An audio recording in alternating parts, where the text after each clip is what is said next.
क्या आपने कभी सोचा है कि कुछ लोग कुछ भी आसानी से बेच लेते हैं?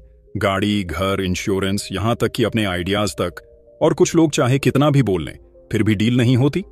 फर्क सिर्फ एक चीज में है, सेल्स की असली समझ। आज हम बात करेंगे जेफरी राइट की किताब हाउ टू सेल एनीथिंग की, जो बताती है कि सेल्स एक जबरदस्ती का खेल नहीं है, बल्कि लोगों की जरूरत समझकर उनकी जिंदगी आसान बनाने की कला है। तो अगर आप सीखना चाहते हैं कि कुछ भी कैसे बेचा जाए, तो इस वीडियो को आखिरी तक देखिए, क्योंकि हर सेगमेंट आपको सेल्स की एक गोल्डन स्किल सिखाने वाला है, जो आपके बिजनेस और करियर दोनों को अगले लेवल पर ले जाएगा। 1. असली सेल्स क्या है? सोचिए, अगर आप किसी को पानी की बोतल बेच रहे हों और सामने वाला रेगिस्तान में प्यास से तड़प रहा हो, क्या आपको बेचने के लिए बहुत बोलना पड़ेगा? नहीं, वो खुद दौड़कर खरीद लेगा। तो असली सवाल यह है, सेल्स आपके बोलने पर नहीं, सामने वाले की जरूरत पर क्यों निर्भर करती है। आइए समझते हैं। अक्सर लोग सोचते हैं कि सेल्स का मतलब है जबरदस्ती समझाना, प्रोडक्ट की खूबियां गिनाना और कस्टमर को मना लेना। लेकिन असली सच ये है कि सेल्स का मतलब है किसी की जरूरत को समझना और उसके लिए सही समाधान देना। लोग प्रोडक्ट नहीं खरीदते, वो फायदा खरीदते हैं।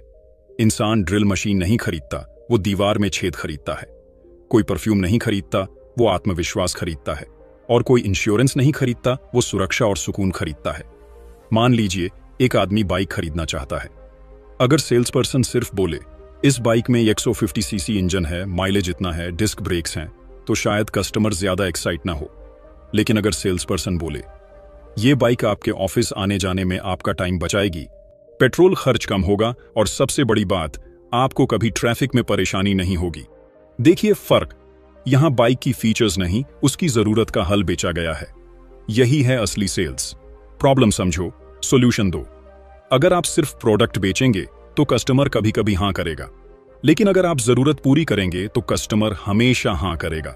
तो अब से जब भी आप कुछ बेचें, खुद से यह सवाल पूछें, क्या मैं प्रोडक्ट बेच रहा हूं या प्रॉब्लम का हल?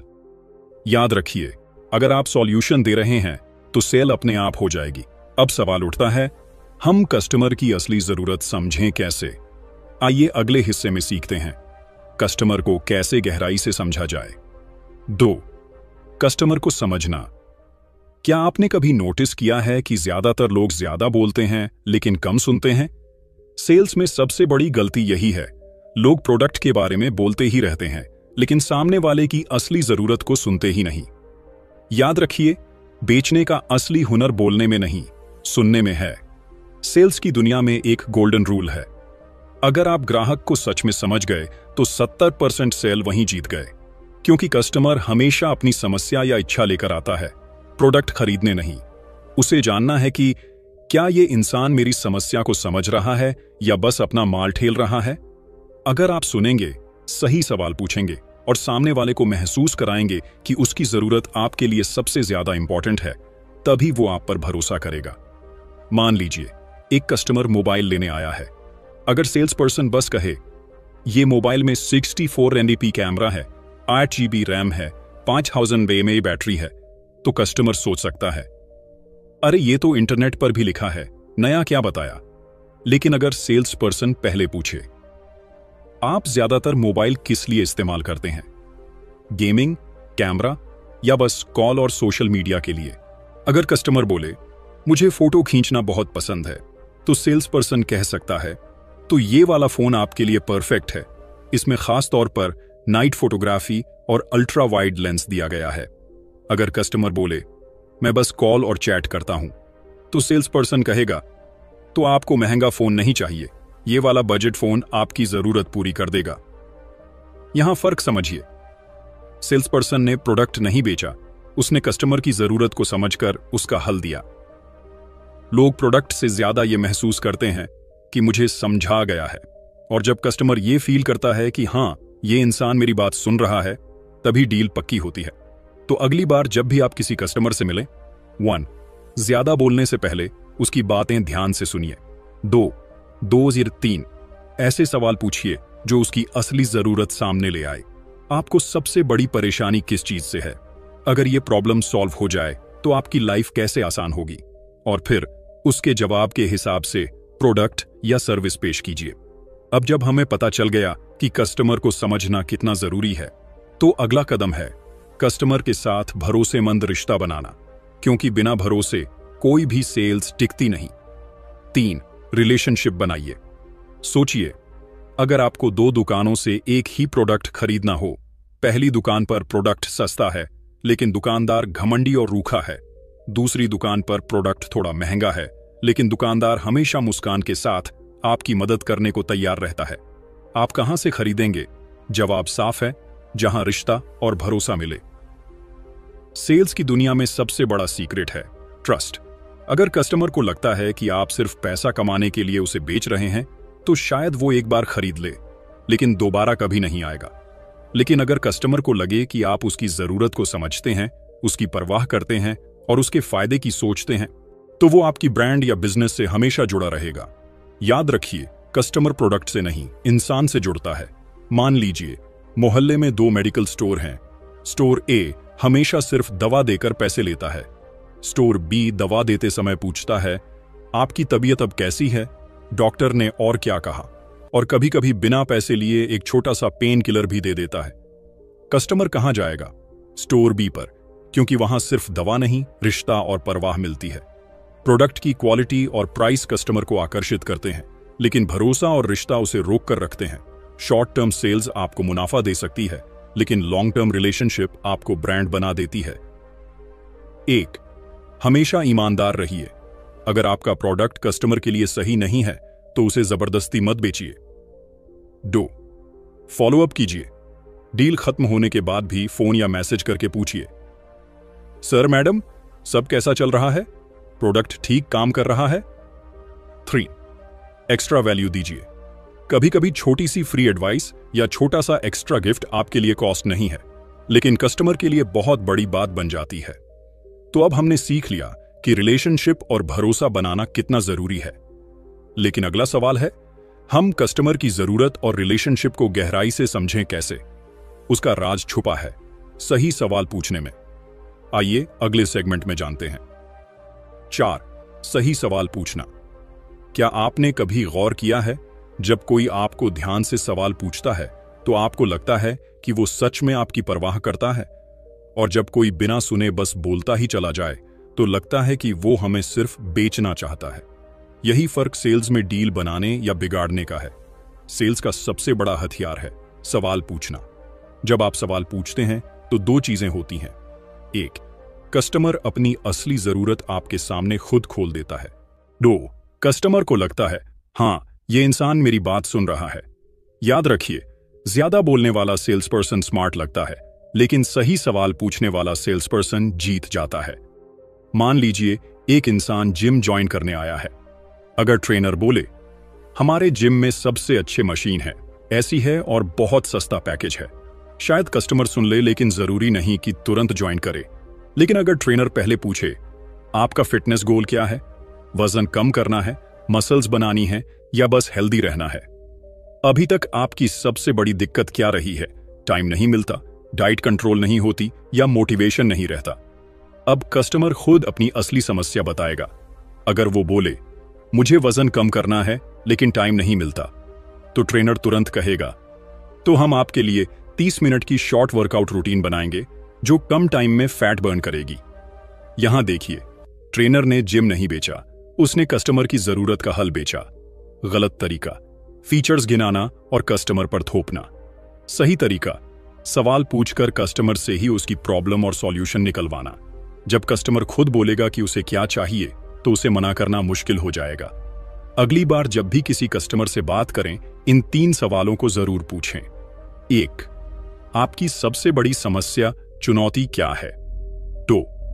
अगर यह प्रॉब्लम हल हो जाए तो आपकी जिंदगी कैसे बदल जाएगी? 3. आप अभी किस चीज को लेकर सबसे ज्यादा परेशान हैं? इन सवालों से कस्टमर अपनी असली जरूरत आपके सामने खोल देगा और वहीं से आपकी सेल्स आसान हो जाएगी। तो अब हमने समझा कि सही सवाल पूछना कितना ताकतवर है, लेकिन सिर्फ सवाल पूछना काफी नहीं। कस्टमर को यह भी दिखाना जरूरी है कि आपका प्रोडक्ट सिर्फ सस्ता नहीं, बल्कि सबसे ज्यादा वैल्यू देने वाला है। यानी अगला स्टेप है, वैल्यू दिखाइए, प्राइस नहीं। 5. वैल्यू दिखाइए, प्राइस नहीं। मान लीजिए मैं आपको एक घड़ी दिखाऊं और कहूं ये 5 लाख रुपए की है। आपका पहला रिएक्शन होगा, इतनी महंगी घड़ी, पागल हो क्या।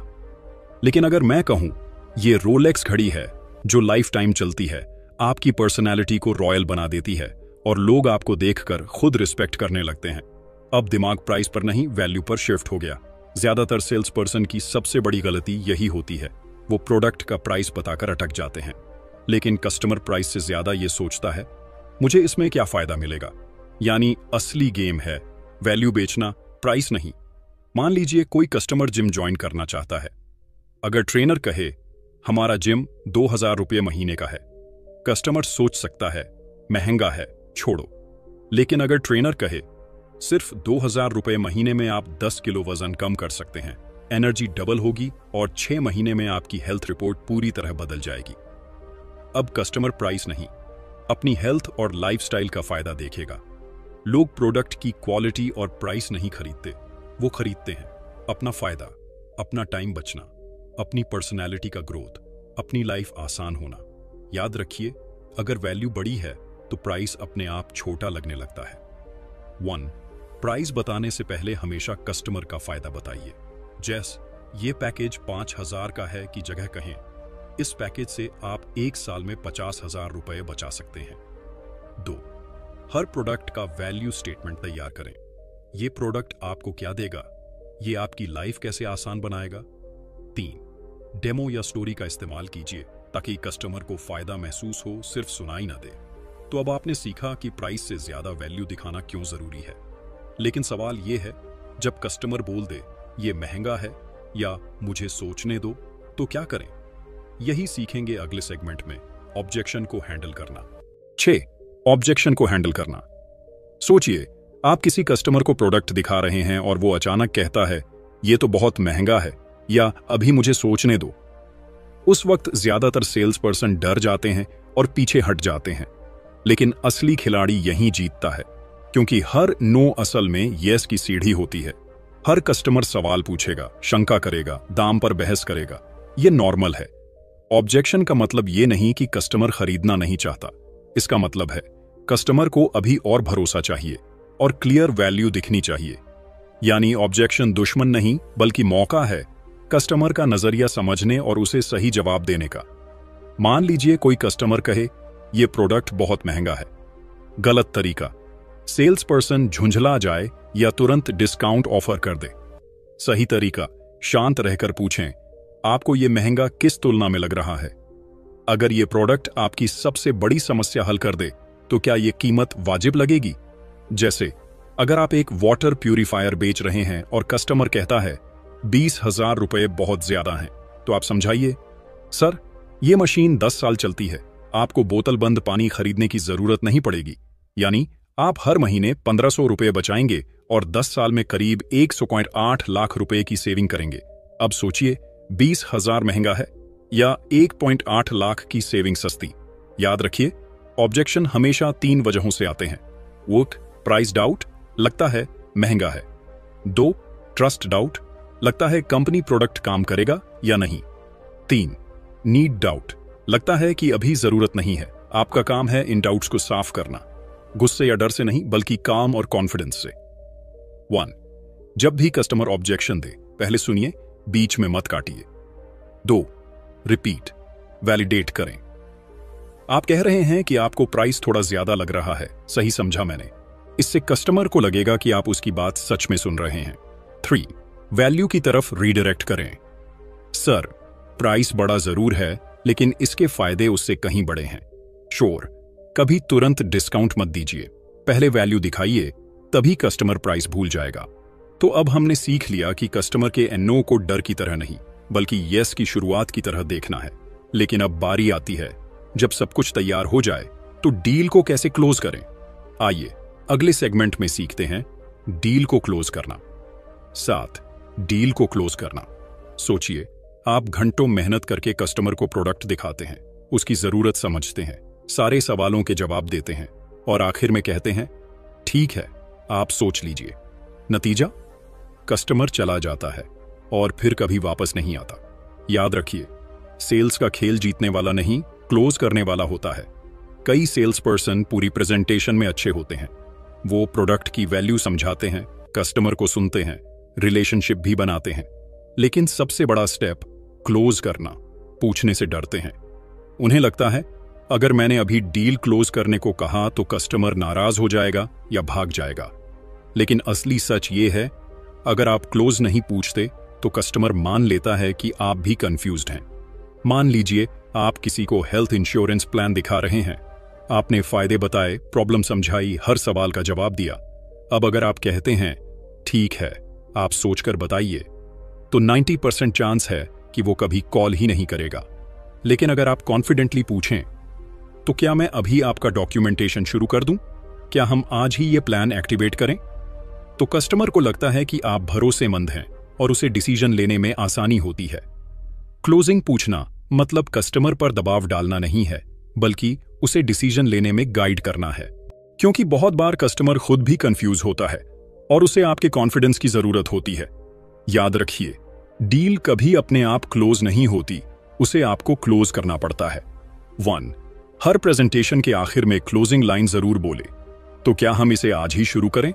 क्या मैं आपका अकाउंट एक्टिवेट कर दूं? 2. हमेशा यस ओरिएंटेड सवाल पूछें। आपको ब्लू वाला पसंद है या ब्लैक वाला? इससे कस्टमर का दिमाग हां की तरफ झुकता है। 3. क्लोजिंग में आत्मविश्वास और मुस्कान बहुत जरूरी है। अगर आप हिचकिचाएंगे तो कस्टमर भी हिचकिचाएगा। तो अब हमने सीख लिया कि डील को आत्मविश्वास के साथ क्लोज करना कितना जरूरी है। लेकिन याद रखिए, सेल्स डील पर खत्म नहीं होती। असल खेल शुरू होता है उसके बाद, जब आप कस्टमर से दोबारा बिजनेस और रेफरल लाते हैं। यानी अगले सेगमेंट में दोबारा बिजनेस और रेफरल। 8. दोबारा बिजनेस और रेफरल। ज्यादातर सेल्स पर्सन मानते हैं कि कस्टमर ने पैसे दे दिए, डील खत्म हो गई। लेकिन सच ये है, सेल यहीं से शुरू होती है। क्योंकि एक खुश कस्टमर आपको सिर्फ एक सेल नहीं बल्कि 10 और सेल्स दिला सकता है। याद रखिए, न्यू कस्टमर लाना महंगा है, ओल्ड कस्टमर को रिटेन करना सस्ता। अगर आप हर बार नए कस्टमर ढूंढते रहेंगे तो बहुत मेहनत लगेगी। लेकिन अगर आपका पुराना कस्टमर खुश है तो 1. खुद दोबारा आपसे खरीदेगा, रिपीट बिजनेस। 2. वो अपने दोस्तों और रिश्तेदारों को भी आपके पास भेजेगा, रेफरल्स। यानी एक कस्टमर 10 कस्टमर का दरवाजा। मान लीजिए आपने किसी को एसी बेचा। अगर आप सेल के बाद चुप हो गए तो शायद वो भूल जाएगा। लेकिन अगर आप एक हफ्ते बाद कॉल करें, सर एसी ठीक चल रहा है ना, अगर कोई दिक्कत हो तो मुझे बताइए, तो कस्टमर को लगेगा ये सिर्फ बेचकर भागा नहीं, मेरी फिक्र भी करता है। अब अगली बार जब उसके किसी दोस्त को एसी चाहिए होगा, वो सीधे आपका नाम बताएगा। यही ताकत है फॉलो अप और रिलेशनशिप मेंटेनेंस की। सैटिस्फाइड कस्टमर सबसे पावरफुल मार्केटिंग टूल है, क्योंकि लोग एडवर्टाइजमेंट से ज्यादा अपने दोस्त या रिश्तेदार की बात पर भरोसा करते हैं। याद रखिए, एक लॉयल कस्टमर आपके लिए लाइफ टाइम एसेट है। 1. हमेशा फॉलो अप कीजिए। प्रोडक्ट बेचने के बाद भी पूछें, सब कैसा चल रहा है, कोई परेशानी तो नहीं? 2. स्मॉल हेल्प ऑफर कीजिए। कभी कभी फ्री टिप्स, गाइड या छोटे छोटे बोनस दीजिए। 3. रेफरल्स मांगिए। अगर आपको यह प्रोडक्ट अच्छा लगा तो क्या आप एक से 2 ऐसे लोगों का नाम बता सकते हैं जिनको इससे फायदा होगा? 4. लॉयल्टी बनाइए। पुराने कस्टमर को खास ऑफर या डिस्काउंट दीजिए ताकि उन्हें लगे कि आप उन्हें स्पेशल मानते हैं। तो दोस्तों, यही है सेल्स का असली खेल। कस्टमर से रिश्ता बनाना, उसे खुश करना और उसे ब्रांड एम्बेसडर बना देना। और यहीं से आपकी ग्रोथ एक्सपोनेंशियल होती है। अब आइए, इस पूरी किताब से हमने क्या सीखा उसका सार देखते हैं। तो दोस्तों, जेफरी राइट की किताब हाउ टू सेल एनीथिंग से हमने सीखा, सेल्स का मतलब सिर्फ प्रोडक्ट ठेलना नहीं, बल्कि जरूरत समझना और उसका हल देना है। कस्टमर को सुनिए, रिश्ता बनाइए, सही सवाल पूछिए और वैल्यू दिखाइए। ऑब्जेक्शन को डर नहीं बल्कि मौका समझिए। और सबसे जरूरी, सेल्स डील पर खत्म नहीं होती, वो वहीं से शुरू होती है जब कस्टमर आपको दोबारा बिजनेस और नए रेफरल लाता है। अगर ये वीडियो आपको मददगार लगा तो इसे लाइक और शेयर जरूर कीजिए और कमेंट में बताइए आपके लिए सबसे बड़ी सेल्स चैलेंज क्या है, ताकि हम अगले वीडियो में उसी पर डिटेल से बात कर सकें। और हाँ, चैनल को सब्सक्राइब करना मत भूलिए, क्योंकि यहाँ हम आपके लिए लाते हैं बिजनेस, बुक्स और पर्सनल ग्रोथ से जुड़े ऐसे ही पावरफुल नॉलेज शॉर्टकट्स। मिलते हैं अगले वीडियो में, तब तक याद रखिए, sell smart, build trust and keep growing.